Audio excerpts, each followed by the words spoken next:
We all have mistakes and things that go wrong, and they will happen, they can happen, and sometimes when you prepare, it will still happen. Yeah. And Don't let it crush you. Don't let it crush you, man. Yeah. That's it.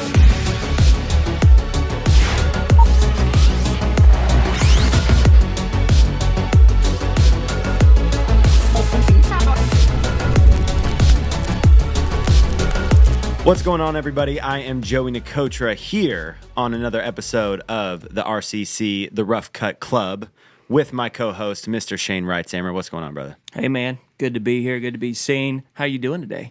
I am doing great. I finished my taxes this week 3 months early, so I'm feeling quite serendipitous.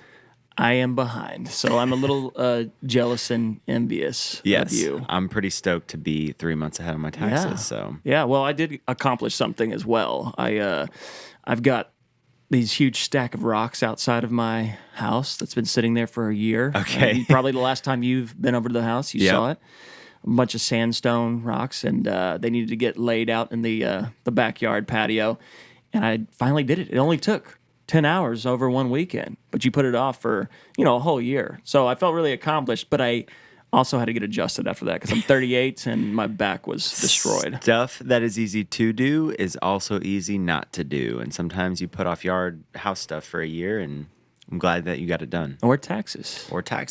And Preach. Hopefully you don't put those off for a year. But anyway, we got an exciting episode today. We're going to be going through some of the hard lessons that we have learned in our filmmaking careers. Some things that were not fun to learn on set, but hopefully you'll be able to take some information away from so that you don't make some of the same mistakes that we did and that you'll be better prepared than us. So I feel like this is a painful podcast day because it's like reliving a lot of the trauma that we had to go through. Pain podcast. I like Pain that. podcast. But I'm also excited because, like we've said in, I guess, the first episode that we did, man, learning from other people's mistakes or mentors really will help you level up your game. So Definitely. So hopefully sharing these stories of hard knocks will help other people avoid exactly some of these things. So what is a painful story or a painful lesson that you've had to learn that could help save somebody else? Oh, where do I start?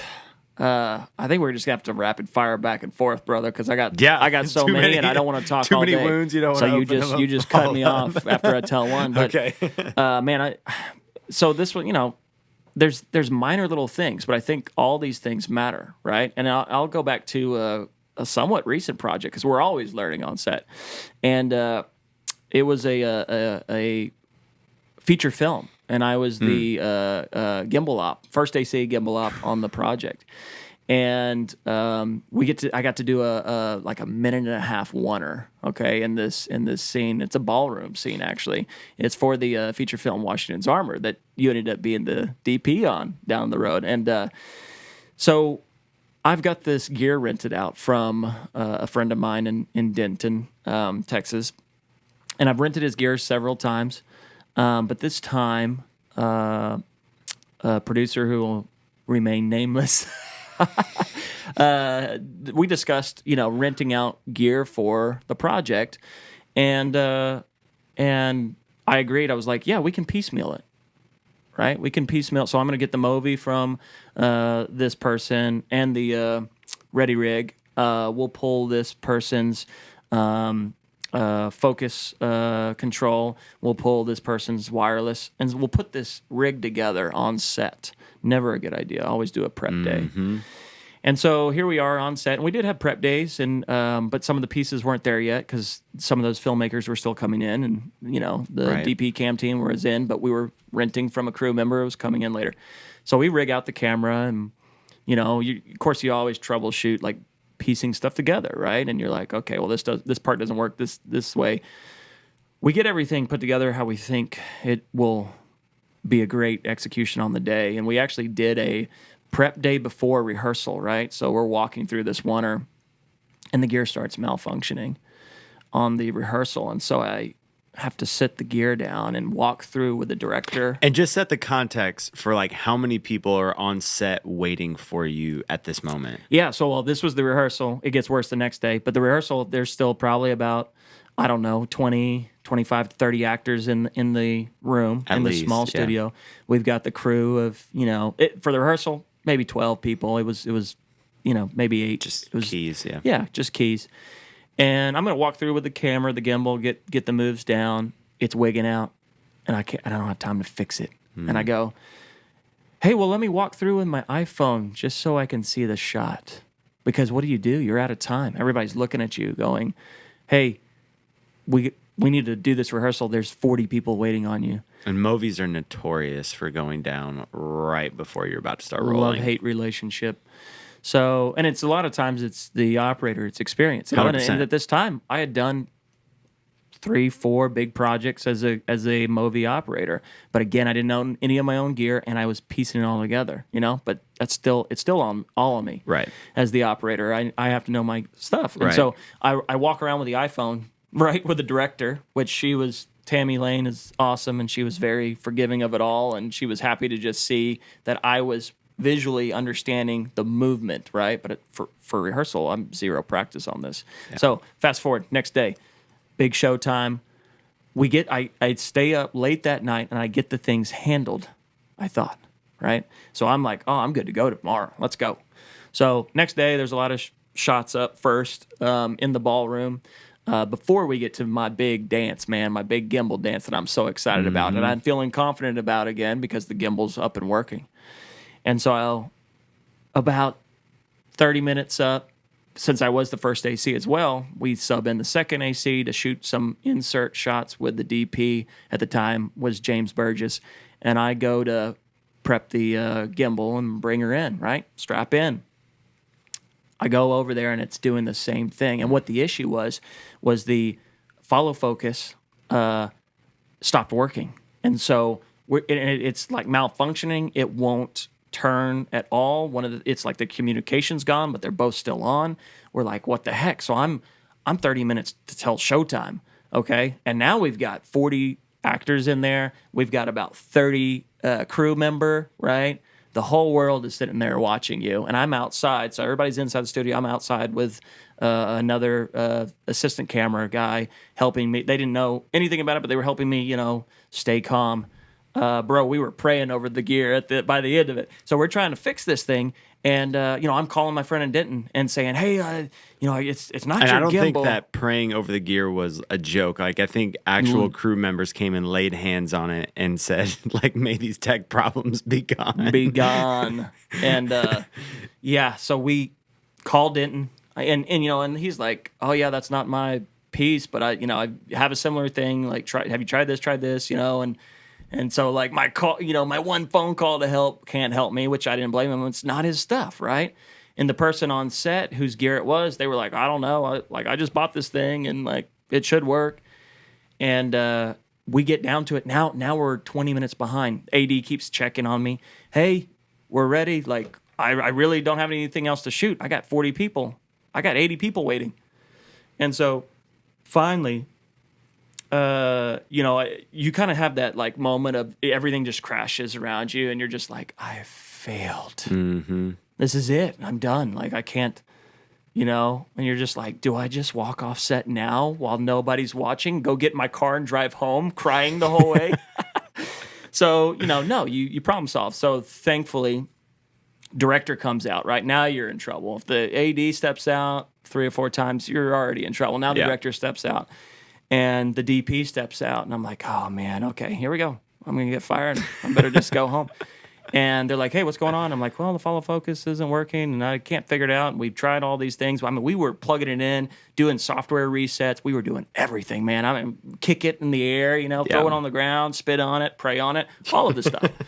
And it's not working. And so James is awesome, and he just goes, let's just lock in the focus. Shoot at a higher aperture and let's knock this out. And I'm like, awesome. Thanks, buddy. Yeah. Big sigh of relief. So here's the hard knock. And the shot ended up being awesome, and I don't want to. You kept it in focus too. I kept it in focus because the focus didn't change. I had to stay. You monitor your distance exactly. Yeah. So then it was a dance, and there is a dance in this scene as well. And if you are a DPI, you're going to notice. You're like, oh, it's interesting. They're not shooting as shallow as you would think. It's a little more focused depth because they were giving me a little grace to, hey, I got to stay 3 feet from my target, and I got to weave in between all these people. One of my favorite shots in the film, maybe selfishly because I got to shoot it, and it's this horror story of me remembering that. But I would say the hard knock lesson that I learned is always know your gear. Yeah. Be the expert with your gear. Before, I've had a movie tech with me, right? So if you're not the expert, have an expert on set that can help you troubleshoot those things. And it was all on me. It was all on my shoulders. I was the only one who knew how to do any of that. And what we were up against was actually an improper wiring on a D-tap box that didn't have the left and right, like it didn't have the safety guard on it. So basically we fried because we messed up the polarization on the plug, and we fried the follow focus, which then cost money as well. Painful lesson to learn. But you go, know your gear, right, and prep and get everything set up, but also know how to troubleshoot on set, and that's one of the biggest things that comes with experience, right? But I would say know your gear. I wouldn't piecemeal stuff together if you can. You don't always own everything, but if you've got a rent from a rental house, go train with that gear, have a expert on set with you, or be the expert, right? Yeah. And in that case, I felt not like I was the expert, but I didn't know how to troubleshoot that. And again, that was a mistake that we made as an operator that hopefully other people can avoid. Also, don't plug a D-tap. If it doesn't have the safety guards, don't plug the D-tap in multiple ways, which I don't. Yeah. We didn't troubleshoot that, but I think we just got crossed up, pulling it off, pulling it back on, and we fried the unit. Yeah. Well, we had on later on in that same feature film, we had done a different camera package rental, and we were having issues getting with the cameras just powering off, like right in the middle of the shot. And at this particular rental house, they had given us a camera where one of the pins where the battery connects in the back was messed up and not making proper contact with the module. And so we had tested it in the place, but we hadn't tested all 16 batteries to see if they were all compatible. And so one of the things that I learned was that even when you're prepping gear, especially with batteries, I test every single battery that goes on my camera. When I'm renting 16 bricks, I'm putting all 16 in there, and I'm making sure that all 16 work before I leave the rental house, because when you're on set and you find out that you only have 3 that are making proper contact, and you have multiple cameras that are playing, your confidence level goes way down. You're swapping bricks, and we were an hour and a half away from the rental shop. And so definitely got to prep your gear, check everything, format cards, shoot clips, reformat cards. I've had media go down, and that's worst case scenario out of all of them. If you got a media card that gets fried, make sure that you can import footage from that thing if you're renting a card before you get on set. These are all things that can go wrong that you don't expect to happen, but when they do, and there's hundreds of thousands, if not millions of dollars riding on the production, then that's an expensive mistake to make. Oh yeah. I guess going way back in career, and so those were some high stakes that we learned, right? Like you said, $1 million projects, and man, talk about you feel the weight of the world 100%. On you, and you're like, it's a tech thing, and it's like, well, you gotta be smarter than the tech. Yeah. So, but man, another hard knock lesson, like way back when I started filming, and this is feature films. We're talking about wedding films, okay? Like a lot of filmmakers start off making little commercial spots, social media now, I guess, and then wedding films is one. And I would hire a friend or a girlfriend or somebody from church or whatever to be just anybody. Yeah.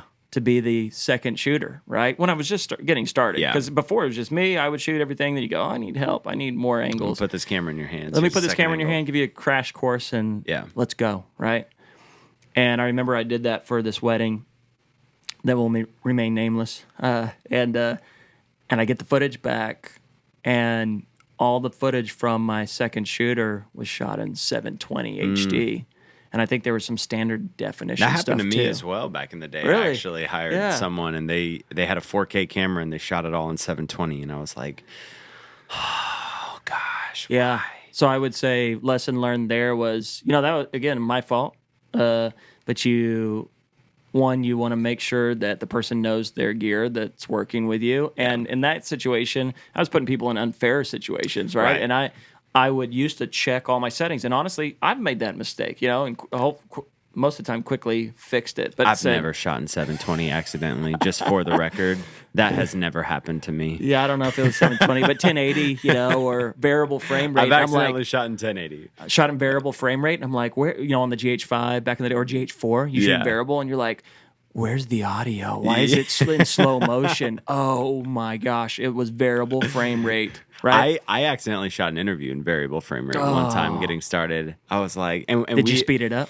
Well, we had to, but the problem was we didn't have any audio, and so we had to find the point where we thought the audio was by lining up the lips and try, it takes forever to find when you're syncing an interview because you're just talking nonstop. Brother, I've done that before, maybe more than once, and but no, I think it was once because it was a hard lesson learned. You just go, I don't ever want to spend that much time watching somebody's lips move.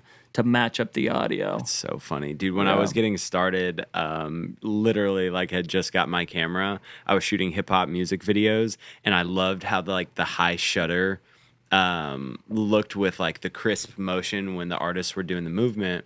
But I had always learned in film school that you're supposed to double the frame rate. And so what I did was I shot it at variable frame rate, 120 frames a second, to get a 250th shutter, so that was just what you did. And I had no audio for the entire performance takes of the music video. And I was like, I'll line it up. I want the crisp shutter. And I'm like, I had no idea what I'm doing, but I'm making music videos. And I that was a painful one to edit for sure. Yeah. I would say, I guess the lesson learned on that is check your settings. Check your settings. Check your second shooters. Check your teammates' settings, especially if they're kind of more green. Yeah. Obviously, we were green in those situations for too. Sure. Totally. Learn your settings, but then check them because even as pros, man, oh my gosh, have you ever had this? Have you ever been? Oh, let me just tell this story. This is an embarrassing one. See, this is why I don't shoot anymore. You guys shoot. So I'm on this set for a company that films athletes, and it's rodeo athletes, okay? And we only get a couple of takes, and I got the drone up, all right? I'm doing this top-down drone. I've got the company looking over my shoulder watching the shot, and this person lines up in the horse stall, and they take off, they rope, right? They swing in the rope with their head, and then the point is to rope the calf or cow, okay? And it was breakaway roping, if you don't know what that is, but it's the female sport where the rope goes around the cow and it just breaks away from them, right? But it's a time thing for points, all that stuff. We're making commercial content for this company and with their featured athlete, and I've got the drone up, I've got it positioned, top down shot. It is the most beautiful top down shot I've ever done. And the athlete nailed the shot. The company behind me is like, oh my gosh, that is everything. That is the shot. That's the shot. And I'm like, yeah, that was awesome. And I look down. Wasn't rolling.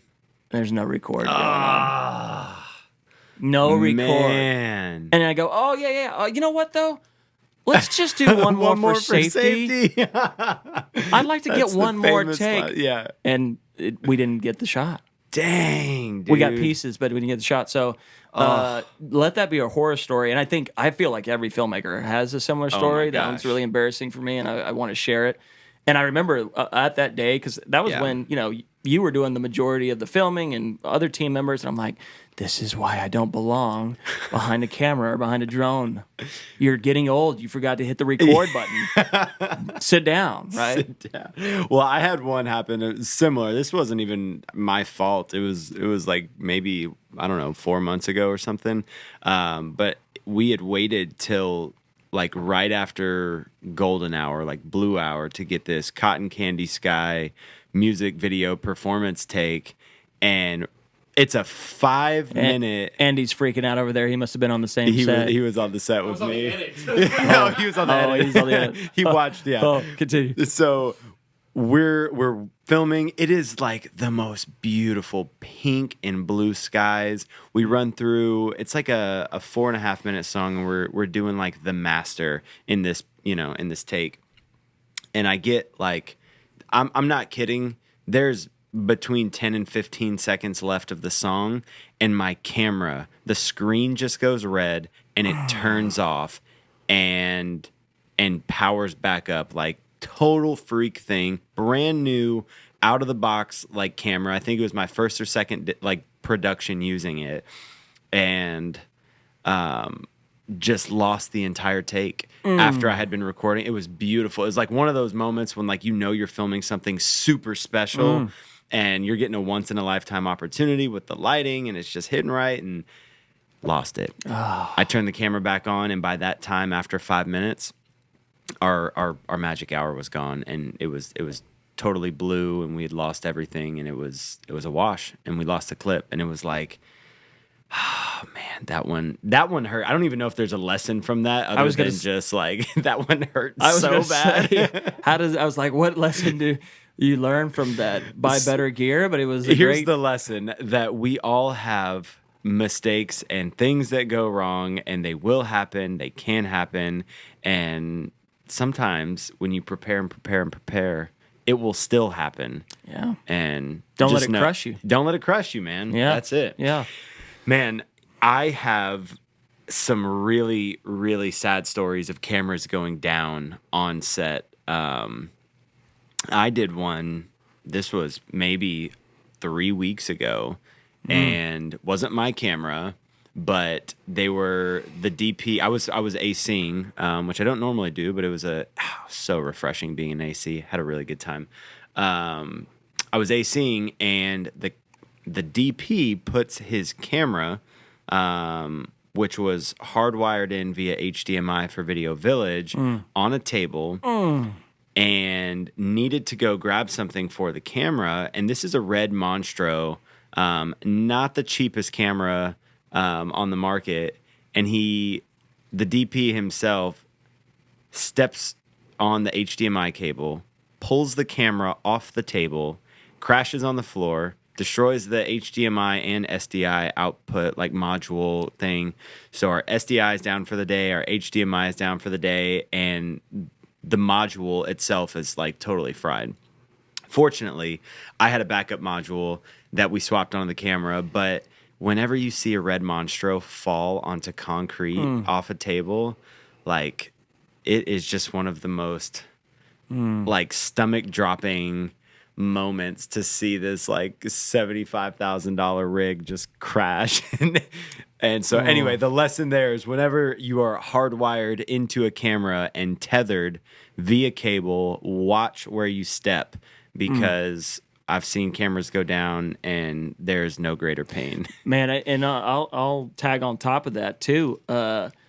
Just putting gear down in general. Actually, you're gonna remember this one. Even like I'm looking up at our red Komodo that's on the cabinet literally behind like, you, and I'm like, do Joey, as we don't, say, not as we do. Yeah, Joey, don't back up into that red Komodo. Seriously. But it's like, be super careful where you put your gear down, because and you think it's safe in a certain area. Like I've been on feature film sets where we're like, okay, we're gonna box it in underneath. Like we don't want to take the camera apart, right? So we're gonna put it under this table on top of a case and put cases around it. And then you come in and they did like cleaning, while you were asleep. It's just dust. And there's dust all everywhere on it. And I'm just like, well, that was like, what if they knocked it over and broke the Cook lens? It's like $10,000 or $20,000, right? Yeah. My problem, my responsibility. Yep. But this is a painful one for me to say too. But we were on a shoot at a hospital. Okay.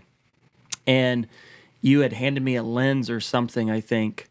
All of these stories have happened with us together. We do a lot of projects together. Yeah. And I had set the lens down on a table kind of like this. It was like a higher table. Andy was there too. There was a It was our whole like team. We were doing a film for a hospital, and I set the lens down. It was one of your newer lenses that you had just got. It was secondhand, but I remember I think you had just told me about it, a couple of days ago.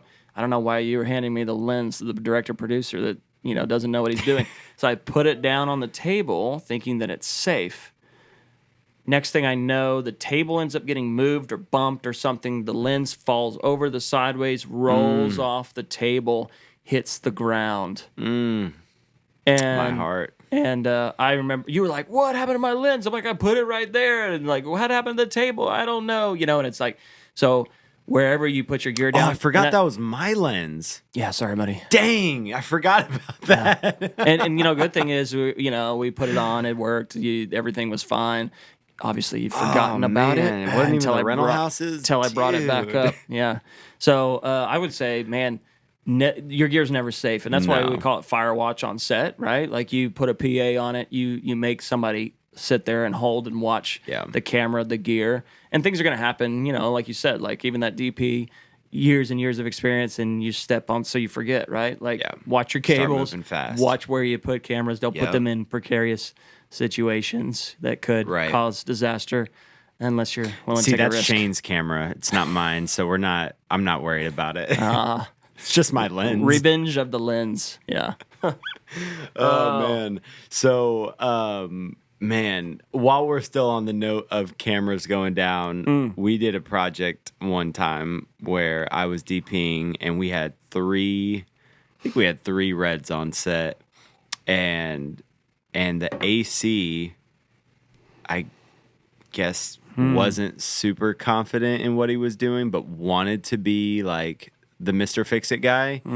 And we come back, and I forget the order of operations, but by the end of that set day, they had bricked 2 of our 3 red cameras by plugging things in where they weren't supposed to go. And is this the podcast we get sued on? I think so.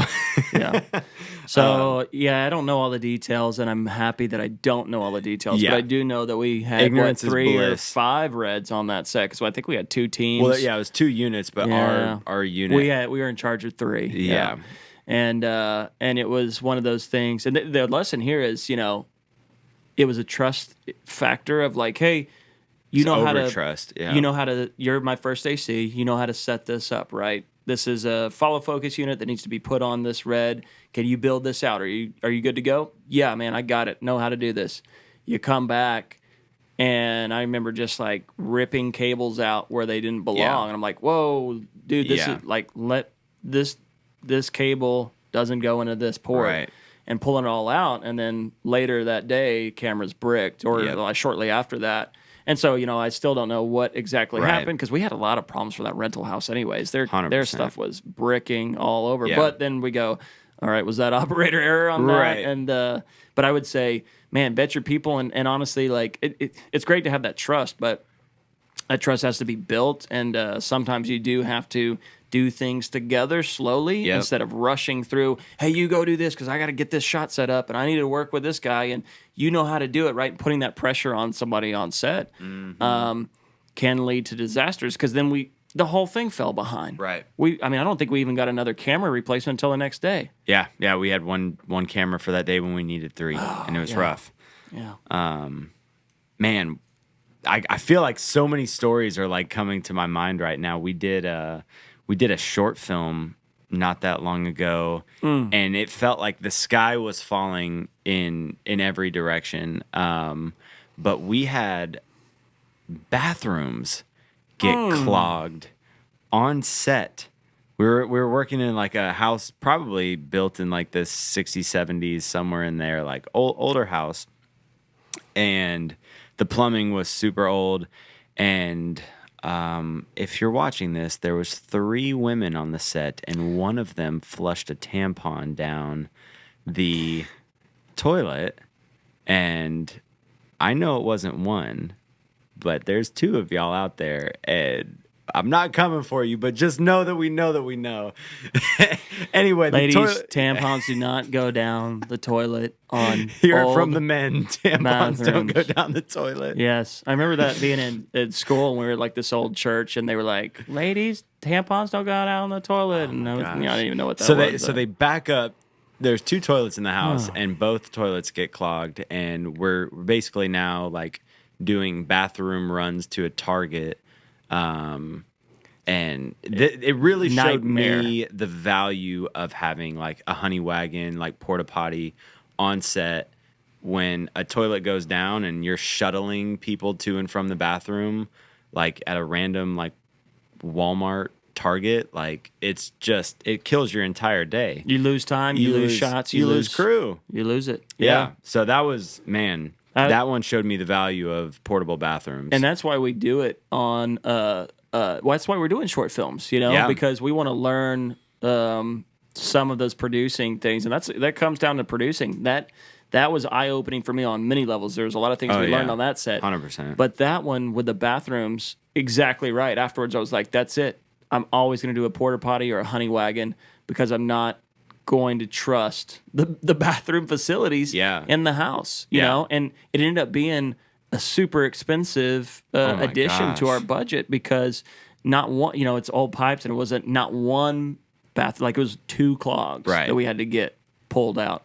And the other expensive part of that is losing shots, losing time. You got people that constantly have to shuttle to back and forth from the restroom. So great lesson learned. And that was just something that you learn from experience, right? And then you go, that's why you have porta potties and honey wagons. One, you've got so many people.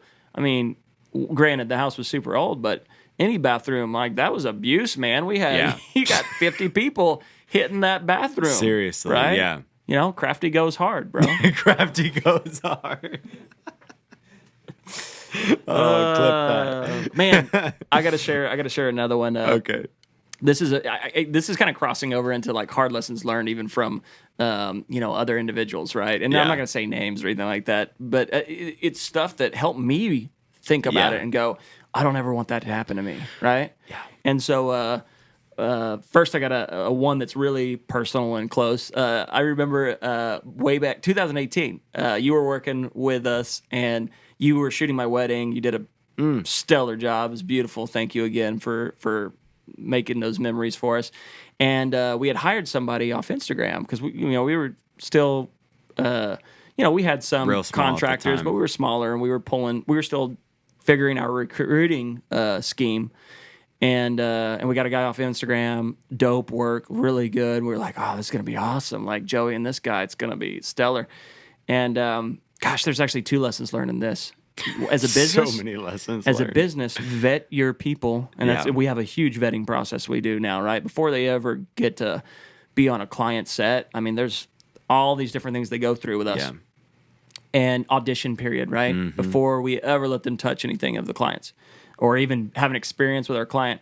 This person shows up, hat, T-shirt, pretty cool swagged out, sure. But Instagram like streetwear, not was wedding outfits, hour late, I believe. It gave you some excuse. I can't remember. Busy something, but I'll be there. Yeah. Wedding timelines. If you've ever shot wedding films, they're super tight. There's no grace there. Mm-hmm. We're not waiting for you to get there to start. The ceremony. Yeah. And so the person gets there, and then they film a little bit, and then they're on their laptop in the back room working on a bid for Red Bull or something, working on his own business project while we're paying you an hourly rate to be there. And so there was a lot of things. And so, I'm not going to go into all the details of that, but it was like, man, we learned a lot as a company and said, we got to have a system to vet these people. Just because their work looks super dope on Instagram doesn't mean that they can operate on a professional level with us. And so, furthermore, the big part that I was getting to, we're still like, it's going to be great. We're going to have good footage. We get everything back. I think I was still editing back then. I edited my own wedding film. Yep. Painful process. Don't ever do that. I did the same thing. Yeah. You want the control, but it will take you years. So, especially with your wife looking over your shoulder. 100%. That's the most important client right there. Man, hard to please. Yep. So, sorry, Kirsten. So, Sydney. So, hey, I love you, Sydney. I didn't say anything bad about you, baby. I would never. So we get all the footage back, and we look at this dude's footage, and I'm start pulling it into Final Cut Pro, looking at I use Final Cut, and pull in the footage, and I go, well, all these shots have like this interesting like mark on them, and and I go to the next clip. Every shot has the same mark on the thing. Exact same The dude spot. didn't clean his sensor. Didn't check his lens. Didn't clean his sensor. And I agree. That actually taught me a lot because I always check my lens, and then I started checking my sensor because he had a speck of dust. You on can his get sensor. away with dust on your lens way easier than dust on your sensor. You can have dust on your lens, and 9 times out of 10, or even more than that, that's not going to register unless it's like really, really caked, like something's caked on there. Because there's DPs that. This is something I learned recently. They'll just take Vaseline and they'll rub Vaseline right on the lens so that they can get like this diffused shot. And so you can get away with a lot of really like fun, trippy stuff like that. But when it's on your sensor, the sensor it can't read any information there. And so there was like a black just spot close to probably like half the size of a penny or something like that. But when you're, that's the whole day you have that on every single clip. Yeah. So you're either cropping in like, Oh, it was right in the middle, like right on. I was like, gosh. so 95% of the images are from your camera, right? And Yeah. it was like, well, we paid this guy to come and sit on the job just and ruin your day and then ruin after your day too. double whammy. Yeah, But dang. hey, great lessons learned though from a business side and from a filmmaking side. Well, this is one that wasn't on set, but a lot of people can relate to, and it's super, super unfortunate. But I had my car broken into and had thousands of dollars of gear stolen from leaving it in my car overnight. And I remember pulling up to my house and at the time, I actually lived in an apartment, so it was a parking garage. And I was like, I'm in a parking garage. Stuff was on my floorboard. It's dark. It's night. And some guy just came in. We later wound up catching him, and I still couldn't get my gear back because that's how awesome the law is, and they're super not for it. Anyway, that's it's in a warehouse somewhere, sitting there collecting dust. Literally, yeah. I can't. Anyway, that's a whole nother podcast. I'll get heated. But anyway, my car gets broken into. This guy just starts wandering around looking for cars to smash windows on. Smashes my window. Takes $3,500 motorized slider out of my car. Steals like C-stands that I have in there. My wallet and checkbook were in there. I went to the gym the day before, and I'd left my wallet in there, so I didn't take it to the gym, and I forgot my wallet in my car. And I had paid a contractor for something else using a check at the time. And so he got my wallet with ID, my checkbook, hit like $13,000 out of my account, took my Lowe's and Home Depot credit card, like ran up all my Lowe's and Home Depot credit cards, got my camera equipment, and now I'm waking up to go to a shoot, and my gear's gone. This guy hit the gold mine. Gold mine. And so this is the weird part. This is not related to filmmaking at all, but apparently he took my ID, went to a bank, pulled out all this money, and they're not faulting the bank tellers because he looked so much like the man, like me on my ID, that they're not faulting them for mistaking him as me. Oh, so you're saying he's a good-looking dude? He's a fantastic looking guy, and I hope he goes to jail for a really long time.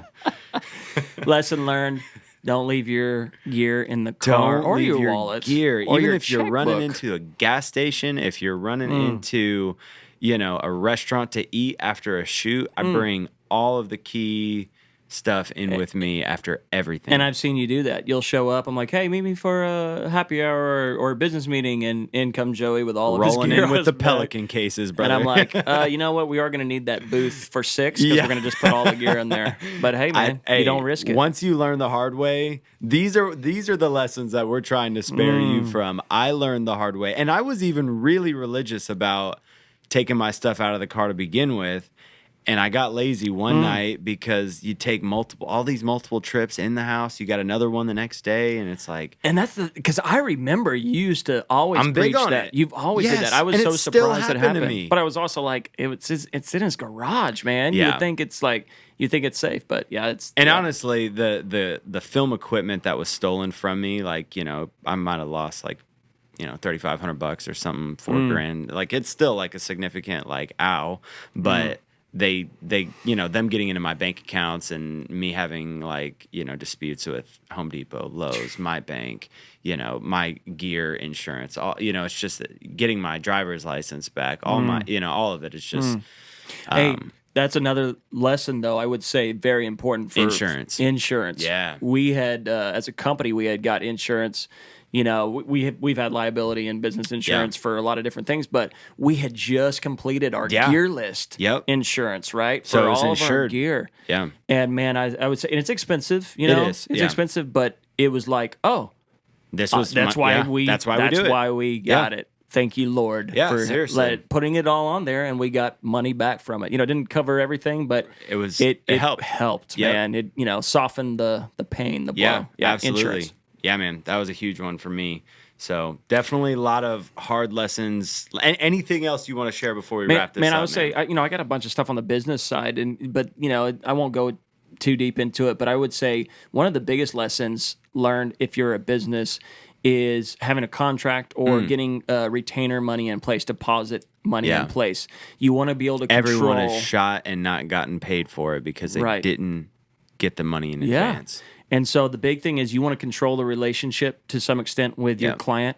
And so you want to demand, if they want the project and they want you, make sure that you get 50% up front before you start that project. That covers your time at minimum. They have skin in the game. And in your contract, it needs to say that is tied to that date that they promised. So that way, if they go, we're not going to shoot this Friday, we don't feel like it, we're going to move it to next Friday, and you go, I just gave up $1,000, $2,000, $10,000, whatever, because and I could have booked something else, right? So retainer money, business side, and if you're working for a production company, make sure there's that trust in place, right? I got burned as a filmmaker early on days working for filmmakers, just trusting. All right, like, I'll shoot this. You're going to pay me net 30, net 60, net 90. Oh, they skipped town and went bankrupt. Yeah. Right? They and never got paid for thousands and thousands of dollars. And so, that's one of the big things at Cinema Story. We're like, hey, you get paid the week you do the project, man, because I want to treat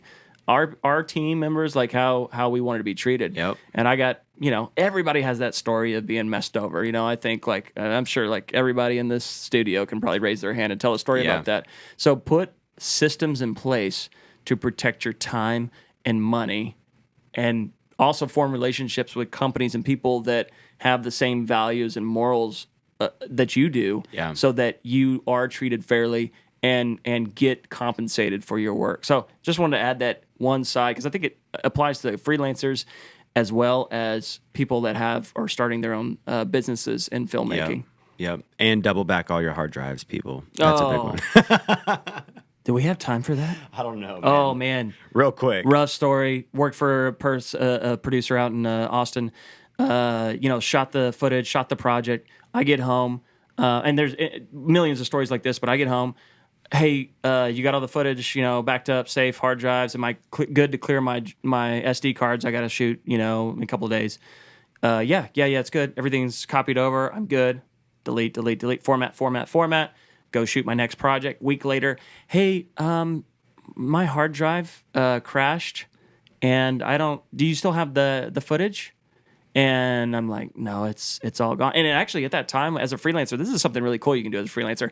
Back up the footage. Totally. You might save a production company or a producer's butt by backing up the footage. Just out of niceness, save it for a week. It's not required at all. Like, it's really on that production company, 100%. that producer, to have a system in place. We do 2 backups. We put it in the cloud. We make sure that those backups, like, I was on a reality TV show. Go home in 2 different places. Yeah, I was on a reality TV show. I sent the hard drives. I split them on 2 different helicopters. We did this helicopter shot, and I was like, that hard drive's going there. That one's going there. Because if one of these helicopters goes down, we had been filming for 2 weeks. I was like, we're not losing this TV show. So always back up your footage. Keep them in 2 different places. Don't have 2 drives sitting in the same drawer at home. Yeah. That burns down. It's all gone. Yep. Right? Which has happened to people that we know. Yeah. Which we also won't get into. Yeah. But that has happened. Backup footage.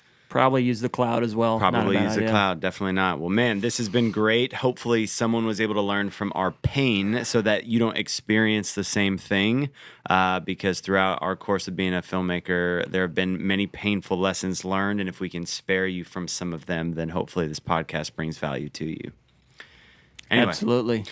It's been another great episode of The Rough Cut, man. Yep. Made it to episode 2. Let's go. Less pain, Later, more brother. gain. This is the turkey. That's what we call the...